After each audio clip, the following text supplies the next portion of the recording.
Praise lord అందరికీ. ఈరోజు అపోస్తలుడైన పౌలు రోమీలకు వ్రాసిన పత్రిక 2వ అధ్యాయం చదువుకుందాము. ప్రారంభిస్తున్నాను. కాబట్టి తీర్పు తీర్చు మనుషుడా, నీవెవడవైనను సరే నిరుత్తరుడవై ఉన్నావు. దేని విషయములో ఎదుటివానికి తీర్పు తీర్చుచున్నావో దాని విషయములో నీవే నేరస్తుడవని తీర్పు తీర్చుకొనుచున్నావు. ఏలయనగా తీర్పు తీర్చు నీవును అట్టి కార్యములనే చేయుచున్నావు కావా? అట్టి కార్యములు చేయువారి మీద దేవుని తీర్పు సత్యమును అనుసరించినదే అని ఎరుగుదుము.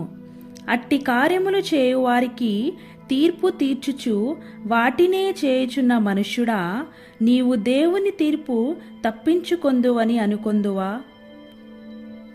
లేదా దేవుని అనుగ్రహము మారు మనసు పొందుటకు నిన్ను ప్రేరేపించుచున్నదని ఎరుగక ఆయన అనుగ్రహైశ్వర్యమును సహనమును దీర్ఘశాంతమును తృణీకరించుదువా?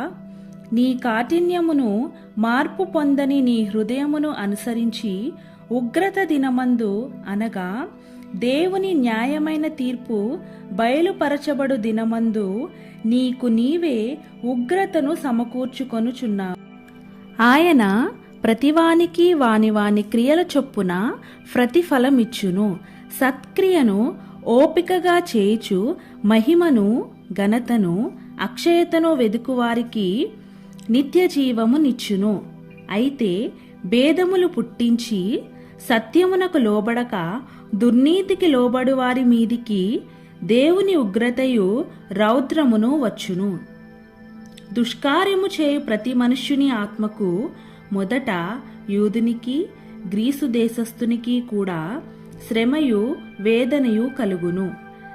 సత్క్రియ చేయు ప్రతివానికి మొదట యూదునికి గ్రీసు దేశస్థునికి కూడా మహిమయు ఘనతయు సమాధానమును కలుగును. దేవునికి పక్షపాతము లేదు. ధర్మశాస్త్రము లేక పాపము చేసిన వారందరూ ధర్మశాస్త్రము లేకయే నశించెదరు. ధర్మశాస్త్రము కలిగిన వారై పాపము చేసిన వారందరూ ధర్మశాస్త్రానుసారముగా తీర్పు నొందుదురు. ధర్మశాస్త్రము వినువారు దేవుని దృష్టికి నీతిమంతులు కారుగాని ధర్మశాస్త్రమును అనుసరించి ప్రవర్తించువారే నీతిమంతులుగా ఎంచబడుదురు. ధర్మశాస్త్రము లేని అన్యజనులు స్వాభావికముగా ధర్మశాస్త్ర సంబంధమైన క్రియలను చేసిన ఎడల వారు ధర్మశాస్త్రము లేనివారైనను తమకు తామే ధర్మశాస్త్రమైనట్టున్నారు. అట్టి వారి మనస్సాక్షి కూడా సాక్ష్యమిచ్చుచుండగను వారి తలంపులు ఒకదాని మీద ఒకటి తప్పు మోపుచు లేక తప్పు లేదని చెప్పుచుండగను ధర్మశాస్త్రానుసారము తమ హృదయములందు వ్రాయబడినట్టు చూపుచున్నారు. దేవుడు నా సువార్త ప్రకారము యేసుక్రీస్తు ద్వారా మనుష్యుల రహస్యములను విమర్శించు దినమందు ఈలాగు జరుగును.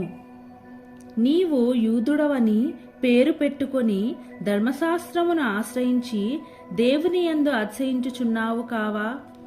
ఆయన చిత్తమెరిగి ధర్మశాస్త్రమందు ఉపదేశము పొందిన వాడవై శ్రేష్టమైన వాటిని మెచ్చుకొను. జ్ఞాన సత్య స్వరూపమైన ధర్మశాస్త్రము గలవాడవై ఉండి నేను గ్రుడ్డివారికి త్రోవచూపువాడను, చీకటిలో ఉండువారికి వెలుగును, బుద్ధిహీనులకు శిక్షకుడను, బాలురకు ఉపాధ్యాయుడనై ఉన్నానని నీ అంతట నీవే ధైర్యము వహించుకొనుచున్నావు కావా? ఎదుటివానికి బోధించు నీవు నీకు నీవే బోధించుకొనవా? దొంగిల వద్దని ప్రకటించు నీవు దొంగిలెదవా? వ్యభిచరింపవద్దని చెప్పు నీవు వ్యభిచరించెదవా? విగ్రహములను అసహించుకొను నీవు గుళ్లను దోచెదవా? ధర్మశాస్త్రమందు అతిశయించు నీవు ధర్మశాస్త్రము మీరుట వలన దేవుని అవమానపరచెదవా? వ్రాయబడిన ప్రకారము మిమ్మును బట్టియే గదా దేవుని నామము అన్యజనుల మధ్యను దూషింపబడుచున్నది. నీవు ధర్మశాస్త్రమును అనుసరించి ప్రవర్తించువాడవైతివా సున్నతి ప్రయోజనకరమగును గాని ధర్మశాస్త్రమును అతిక్రమించువాడవైతివా నీ సున్నతి కాకపోవును. కాబట్టి సున్నతి లేనివాడు ధర్మశాస్త్రపు నీతి విధులను గైకొనిన ఎడల అతడు సున్నతి లేనివాడై యుండియు సున్నతి గలవాడుగా ఎంచబడును గదా. మరియు స్వభావమును బట్టి సున్నతి లేనివాడు ధర్మశాస్త్రమును నెరవేర్చినెడల అక్షరమును సున్నతియు గలవాడై ధర్మశాస్త్రమును అతిక్రమించు నీకు తీర్పు తీర్చడా. బాహ్యమునకు యూదుడైన వాడు యూదుడు కాడు, శరీరమందు బాహ్యమైన సున్నతి కాదు, అయితే అంతరంగమందు యూదుడైన వాడే యూదుడు. మరియు సున్నతి హృదయ సంబంధమైనదై ఆత్మయందు జరుగునదే గాని అక్షరము వలన కలుగునది కాదు. అట్టి వానికి మెప్పు మనుషుల వలన కలుగదు, దేవుని వలననే కలుగును. ఆమేన్.